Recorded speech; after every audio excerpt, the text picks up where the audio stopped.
আজকে বাংলাদেশের যে বিশ্বব্যাপী যে বদনামের চেষ্টা বর্তমান সরকার দায়িত্ব নেওয়ার পর থেকে অধিকাংশই মিথ্যা, আপনারা জানেন সেটা অধিকাংশ মিথ্যা। যে কিছু কিছু ক্ষেত্রে যেখানে সত্য যদি ছিটে ফোটা থেকে থাকে সেটা তিলকে তাল করা হয়েছে।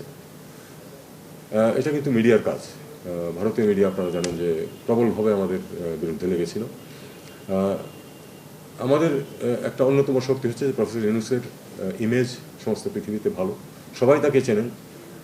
তার তত্ত্বাবধানে যে এরকম অপকর্ম সম্ভব না এটা সবাই বিশ্বাস করে। কাজেই আমরা এদিক দিয়ে অনেকখানি সুবিধা আছি। কিন্তু আমি মনে করি যে যে কোনো ক্ষেত্রে মিডিয়ার যথেষ্ট শক্ত ভূমিকা থাকতে পারে এবং আপনারা যে পজিটিভ জিনিসগুলো দেখবেন সেগুলিকে তুলে ধরবেন শুধু একটি আর্টিকেলে না। ফলো আপ কিন্তু খুব গুরুত্বপূর্ণ। আমাদের প্রায়ই আমি দেখি, যেটা কিছু মনে করবেন না, আমি তো মিডিয়ার সাথে আমি নিজেও জড়িত। আমি গত 7 বছর যাবৎ অপ-এড লিখি বিভিন্ন ইস্যুর উপরে। তো আমি দেখেছি যে আমরা প্রায়ই খুব একটা গরম ইস্যু আসলে সেটাকে উত্থাপন করি, তারপরে ফলো আপ হয় না।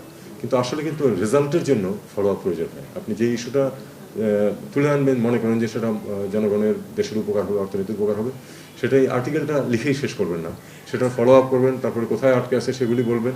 এটা কাজে লাগে কিন্তু, কারণ সব কিছুর পরেও মিডিয়াকে কিন্তু যে কোনো সরকারি ক্ষমতা থাকুক তারা কিন্তু কগনিজেন্সে নেয় এবং দেখে যে ওখানে কি আছে না আছে।